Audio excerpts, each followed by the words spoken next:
नमस्कार देवियों सज्जनों, मेरा नाम अखिल रॉय है और आप सभी का स्वागत है हमारे YouTube चैनल अखिल रॉय जीके में। दोस्तों, अगर आपने स्ट्रेटजी वाली वीडियो देखी होगी, अगर जिसको मैंने 2 दिन पहले अपलोड किया था, तो उसमें मैंने ये बताया था कि मैं अपने चैनल के थ्रू भी कई सारे इम्पॉर्टेंट टॉपिक्स को कवर करने वाला हूँ। ख़ास तौर से मैंने कहा था आपसे कि मैं साइंस से रिलेटेड जो भी आपके क्वेरीज़ हैं उन सबको मैं कवर करने वाला हूं। तो उन सभी चीज़ों को ध्यान में रखते हुए आज से मैं अपनी क्लासेस शुरू कर रहा हूं और आज की क्लास में हम पढ़ने वाले हैं केमिस्ट्री का एक छोटा सा ओवरव्यू मैं दे दूंगा आपको, जिससे कि आपको आइडिया हो जाएगा कि हमें केमिस्ट्री में आगे पढ़ना क्या है। और वीडियो को अंत तक देखिएगा, क्योंकि वीडियो के अंत में कुछ ऐसी 4 सवालों के बारे में मैं डिस्कस करूंगा जिसमें से 2 क्वेश्चन बीपीएससी के पेपर में आ चुके हैं और ये आने वाले एग्जामिनेशन में भी आ सकते हैं, क्योंकि बीपीएससी का अपना एक ट्रेजेडी रहा हुआ है या फिर बीपीएससी का एक ट्रेंड रहा हुआ है कि वो अपने क्वेश्चन को रिपीट करता है। तो वीडियो को अंत तक देखिएगा। वीडियो पसंद आए तो लाइक शेयर सब्सक्राइब करना मत भूलिएगा। और अगर इसमें एफर्ट लगता है, अगर आपको लगता है जेन्युइन एफर्ट है, तो आप इसे शेयर ज़रूर कर दीजिएगा। चलिए शुरू करते हैं इस क्लास को। तो चलिए, तो पहला चीज़ जो है ये क्लास फर्स्ट है एंड ये क्लासिफिकेशन ऑफ मैटर है।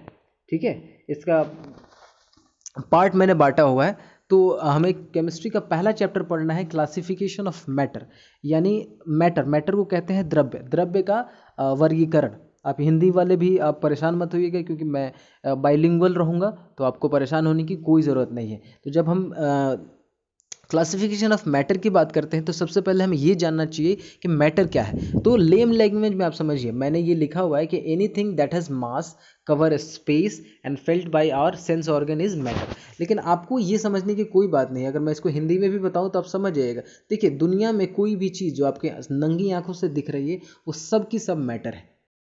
ठीक, क्योंकि उन सारी चीज़ों में 3 चीज़ें बड़ी कॉमन होती हैं। पहली चीज़, उनका अपना एक मास है। ठीक है, मतलब उनका एक वजन होगा। ठीक है, उसके अलावा वो कहीं ना कहीं अपना वो किसी न किसी जगह को जरूर छेंकती होंगी। और तीसरी चीज़, उनको हम छू सकते हैं, क्योंकि जाहिर सी बात है अगर हम किसी चीज़ को देख सकते हैं तो उसे छू भी सकते हैं। तो अगर ये किसी भी पदार्थ में अगर ये 3 चीज़ें हैं तो वो मैटर है। और मुझे नहीं लगता कि आपकी आंखों के सामने कोई भी ऐसी चीज़ जो आपको दिखती है उसमें ये 3 चीज़ें नहीं होती और वो आपको दिखती है। ऑलराइट, तो ये समझ में आनी चाहिए कि मैटर क्या है। अभी देखिए, इस मैटर को हम 2 भागों में आके आगे आके हमने बांट दिया।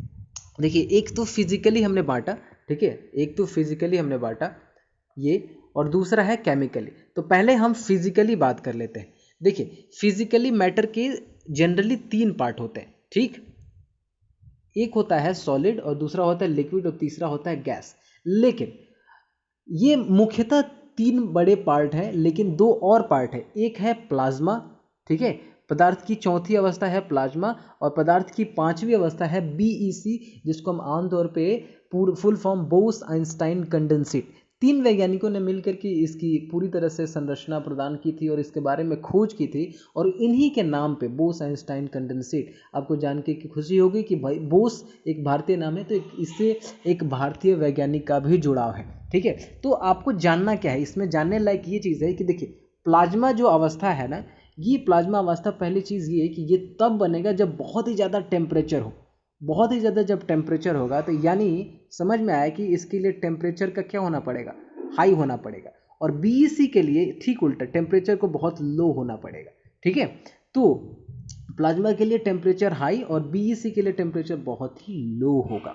ठीक है, अगर आपको ये समझना हो तो इसका मतलब ये है कि प्लाज्मा हमारे पृथ्वी पे नहीं बन सकता और ना ही हम प्लाज्मा बनते हुए देख सकते हैं। हाँ, वो अलग बात है कि बहुत ही सारे जो लेबोरेटरीज़ हैं, जो साइंटिस्ट लोगों के लेबोरेटरीज़ हैं, उसमें प्लाज्मा को बनाया जा सकता है, क्योंकि वहाँ बहुत ही सारे टेक्नोलॉजीज़ होती हैं और बहुत सारी चीज़ें होती हैं जिसकी वजह से हम उतना टेम्परेचर को टॉलरेट भी कर सकते हैं और क्रिएट भी कर सकते हैं। तो प्लाज्मा वहाँ बन सकता है, लेकिन हम अपनी नंगी आंखों से प्लाज्मा बनते हुए नहीं देख सकते, क्योंकि जब वो बनेगा तो उसका इतना हीट हमारे आसपास आएगा कि हम सह नहीं पाएंगे। 100 डिग्री पे हमारा बदन जलने लगता है। यूँ कहें कि बदन जलने कहाँ लगता है, 100 डिग्री सेल्सियस पे पानी उबलने लगता है और उसमें अगर कुछ डाल दिया जाए तो वो भी उबल जाएगा। तो ये प्लाज्मा हमारे आंखों के सामने संभव नहीं है। लेकिन अगर आपको ये जानना है कि आखिर ये प्लाज्मा दिखता कैसे है, तो मैं समझाता हूँ। देखिए, आपने दूध के ऊपर का मक्खन देखा होगा। ठीक है, अगर मक्खन को आप गौर से देखेंगे ना, तो वो ऐसे देखोगे अगर आप, तो वो सॉलिड में दिखता है। वो सॉलिड की तरह दिखता है, ठीक है, लेकिन जब उसको उठाने जाओगे ना तो वो हाथ से नहीं उठेगा, वो हाथ से फिसलेगा। समझ में आया कि वो जो मिल्क का जो क्रीम है वो ना ही सॉलिड है कंप्लीटली और ना ही लिक्विड है कंप्लीटली, यानी ये बीच बीच वाला हिस्सा है। प्लाज्मा भी अगर कुछ ऐसा बनेगा, पदार्थ का चौथी अवस्था प्लाज्मा भी अगर बनता है तो लगभग ऐसा ही कुछ देखने को मिलेगा। क्लियर है आपको बात? बीईसी क्या है? बीईसी भी एक लेयर बन जाती है, ठीक है, पर एक किसी भी चीज़ के ऊपर एक बहुत ही घनी सी लेयर, वो बहुत ज़्यादा जब ठंडा हो जाता है तो घनी सी लेयर बन जाती है, तो बीईसी बनती है। आपको मुझे लगता है कि मैंने फिजिकली वे में जो भी आपके वो हैं मैंने आपको बता दिए, ठीक है। अब बढ़ते हैं केमिकल की ओर, ठीक है। तो केमिकली में हमने मैटर को दो भागों में बांटा। पहला भाग जो था वो था हमारा प्योर और दूसरा है इम्प्योर, यानी पहला चीज़ जो शुद्ध है और दूसरा जो अशुद्ध है। अब शुद्ध पदार्थ को भी हमने दो भागों में बांटा, एक तो एलिमेंट और दूसरा कंपाउंड। एलिमेंट को तत्व कहते हैं, कंपाउंड को यौगिक कहते हैं। और हमने इम्प्योर को भी एक भाग में बांट दिया। इम्प्योर आगे चल के मिक्सचर में बढ़ जाता है, और ये मिक्सचर जो आगे है ये आगे चल करके दो मिक्सचर बन जाता है, एक होमोजीनियस, हेट्रोजीनियस। में आने वाला हूँ अभी, लेकिन तब तक मैं इसके ऊपर आऊँगा, लेकिन तब तक आपको मैं ये समझा दूँ कि एलिमेंट को भी हमने तीन भागों में बांटा है। पहले हम इसके बारे में बात करेंगे, कंपाउंड के बारे में बात करेंगे, फिर जाके हम ये मिक्सचर पे बात करेंगे। देखिए, एलिमेंट को भी हमने तीन भागों में बांटा।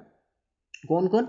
एक तो मेटल जिसे हम धातु कहते हैं, एक है नॉन मेटल जिसे हम अधातु कहते हैं, और एक है मेटलॉइड जिसे हम उपधातु कहते हैं। आने वाले क्लासेस में हम मेटल, नॉन मेटल और मेटलॉइड, और दोस्तों आपको समझ में आनी चाहिए कि बीपीएससी में इससे भर भर के क्वेश्चन पूछे गए हैं। तो ये एक तरीके से आपका ओवरव्यू है कि आपको पढ़ना क्या क्या है, इंपॉर्टेंट क्या क्या है। और इसके अलावा आने वाली क्लासेस में हम कंपाउंड के बारे में भी डिस्कशन करने वाले हैं, ठीक है। तो हम पढ़ेंगे ऑर्गेनिक और इनऑर्गेनिक। आपने 12th पढ़ा होगा तो आपको बुरे बुरे सपने आते होंगे इनऑर्गेनिक और ऑर्गेनिक केमिस्ट्री की, तो उतना बड़ा नहीं पढ़ना, बस हमें इनऑर्गेनिक और ऑर्गेनिक क्या होता है, ये कंपाउंड को दो भागों में बांट देते हैं तो ये दो पार्ट बन जाता है। तो हमें बस इतना ध्यान रखना है, ठीक है। उसके अलावा जैसे कि आपको पता है ऑर्गेनिक जो होता है उसमें कार्बन होता है उसमें, ठीक है। ऑर्गेनिक वो होता है जिसमें कार्बन होता है, और इनऑर्गेनिक वो होता है जिसमें कार्बन नहीं होता है, ठीक। तो इतनी बातें आपको समझ में आनी चाहिए। उसके अलावा हाँ, मैं अब आ रहा हूँ इम्प्योर में। इम्प्योर को आगे चल के हमने मिक्सचर में बांट दिया, और मिक्सचर आगे चल करके होमोजीनियस और हेट्रोजीनियस में बदल जाता है। तो देखिए होमोजीनियस क्या है, जैसे होमोजीनियस का एग्जांपल मैं आपको अभी फिलहाल दे देता हूँ ताकि आपको समझ आ जाए। देखिए होमोजीनियस का एग्जांपल ये है कि चीनी पानी का घोल, अगर आप चीनी को पानी में मिला करके घोल देंगे और खूब अच्छे से मिला देंगे तो आपको एक समय बाद ऐसा आएगा कि आपको पता ही नहीं चलेगा कि चीनी गई तो गई कहाँ, ठीक है। तो ये होमोजीनियस मैटर, होमोजीनियस मिक्सचर है जिसमें आपको पता ही नहीं चले कि क्या चीज़ घुलाया हमने, ठीक है। उसी तरह लेकिन ठीक इसके विपरीत ऑपोजिट में हेट्रोजीनियस जो मैटर होता है ये बिल्कुल अलग होता है। जैसे पानी है, पानी में बालू डाला और बालू को एकदम उड़ेल रहे हैं और एकदम उसको घुमाने की कोशिश में लगे हुए हैं, और ये सोचने में लगे हुए हैं कि आने वाले कुछ घंटों में जब मैं उसको पूरी तरह से मिला दूंगा तो ये मिल जाएगा।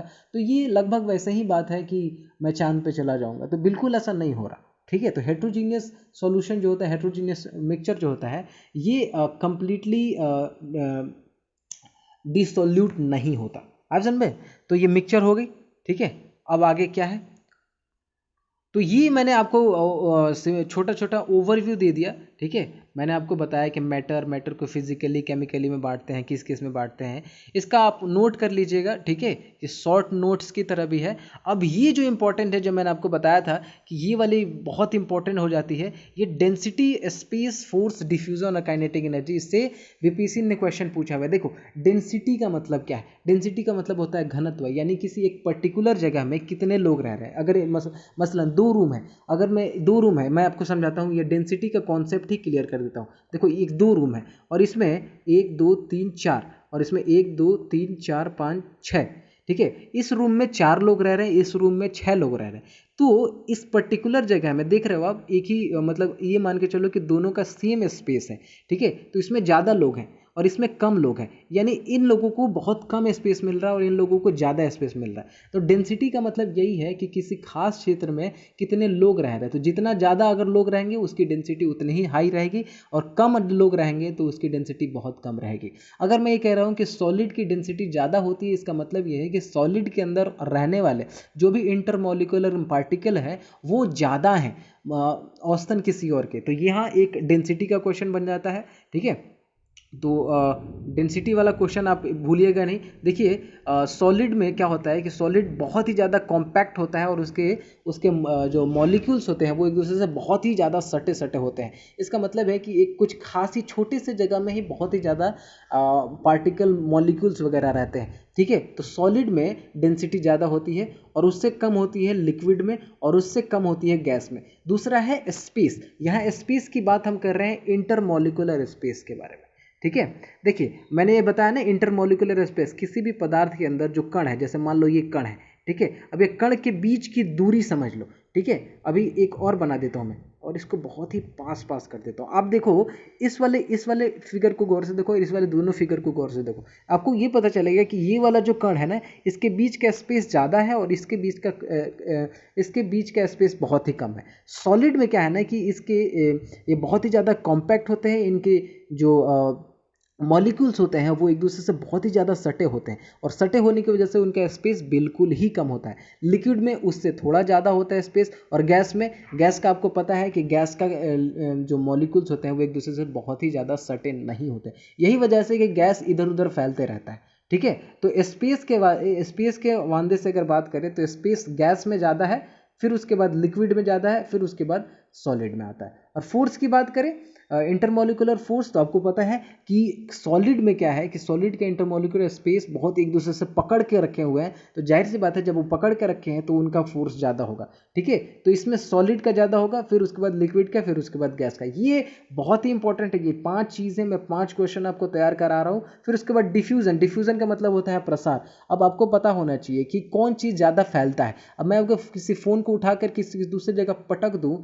ठीक है, तो वो वहाँ से किसी दूसरे जगह पर जाएगा नहीं, लेकिन पानी को अगर मैं उड़े लूँ तो थोड़ी दूर तक वो डिस्टेंस कवर करेगा। लेकिन अगर मैंने गैस को खोल दिया तो मुझे पता भी नहीं चलेगा वो कहाँ कहाँ तक चला गया है। ऑलराइट, तो आपको ये बात ध्यान में रखना चाहिए कि डिफ्यूज़न के मामले में गैस ज़्यादा होता है, गैस में डिफ्यूज़न ज़्यादा होता है, फिर उसके बाद लिक्विड में, फिर उसके बाद सॉलिड में, और लास्ट आता है काइनेटिक एनर्जी। हाईली इंपॉर्टेंट, इसको मार्क कर लीजिए, आने वाले एग्जामिनेशन में बहुत ही ज़्यादा इंपॉर्टेंट है। ये लिख के देता हूँ मैं, यही लिख के इसको याद रखिए। देखिए काइनेटिक एनर्जी क्या होती है, देखो हमारे अंदर ना एक एनर्जी होती है जो हम काम करते हैं, जब हम दौड़ते हैं तो हमें एक एनर्जी की ज़रूरत होती है, यही काइनेटिक एनर्जी होती है। ठीक है, तो गैस को जैसे ही खोलोगे ना वो भागता है, सॉलिड में निष्क्रिय रहता है। अगर उसको उठा के किसी दूसरी जगह रख दो तो वैसे का वैसे ही रहेगा।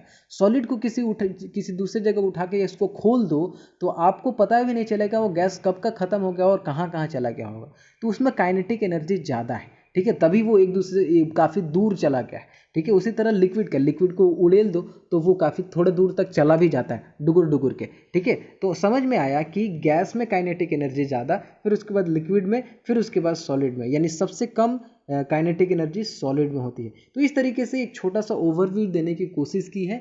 आने वाली क्लास में हम बात करेंगे एटॉमिक स्ट्रक्चर और एटॉमिक वेट और एटॉमिक नंबर के बारे में। उम्मीद करता हूं कि आपको ये वीडियो पूरी पसंद आई होगी। ठीक है, अगर आपको पसंद आती है तो नोट्स जरूर बनाइएगा, अगर आप कहेंगे तो मैं इसका PDF फाइल डिस्क्रिप्शन के लिंक में दे दूंगा, आप वहाँ से भी डाउनलोड कर सकते हैं।